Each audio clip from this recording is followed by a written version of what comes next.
મહીસાગર જિલ્લામાં 4 તાલુકા સંતરામપુર, કડાણા, લુણાવાડા અને ખાનપુરના 189 ગામોમાં દરેક ગામ માટે 2030 સુધીનું વિઝન તૈયાર કરવાની પ્રક્રિયા ચાલી રહી છે,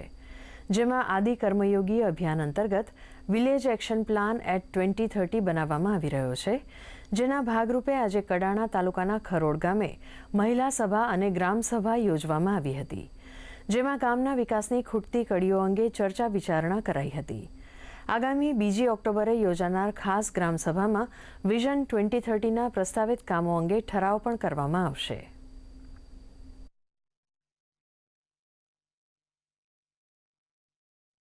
જે આયોજન કરવામાં આવે છે અમારા ગામની અંદર જે ખૂટતી કડીઓ જે બાકી રહી ગયેલી છે, જે સરકારે આટલા વર્ષોથી કામો કર્યા છે એમાં જે રહી ગયેલો વિકાસથી વંચિત રહેલ છે, એના માટે અમારા ગામની અંદર શાળા, આંગણવાડી, પીવાના પાણીના પ્રશ્નો છે, રોડ રસ્તા છે, વીજળીથી વંચિત રહેલા છે, તેના માટે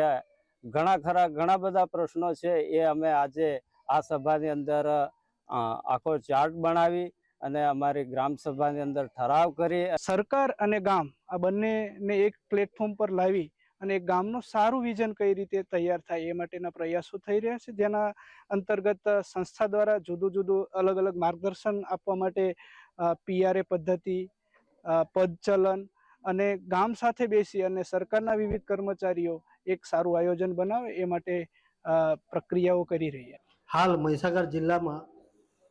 4 તાલુકામાં સંતરામપુર, કડાણા, લુણાવાડા અને ખાનપુર તાલુકાના 189 ગામોમાં દરેક ગામ માટે 2013 સુધીનો વિઝન તૈયાર કરવાની પ્રક્રિયા ચાલી રહી છે। દરેક ગામમાંથી સારો પ્રતિસાદ મળી રહ્યો છે। સરકારના વિવિધ અધિકારીઓ ગામ સાથે મળીને આદિવાસી સમુદાયની દ્રષ્ટિથી કામ અને સમૂહને સમજવા માટે આ અભિયાન ખૂબ ઉપયોગી બની રહ્યું છે।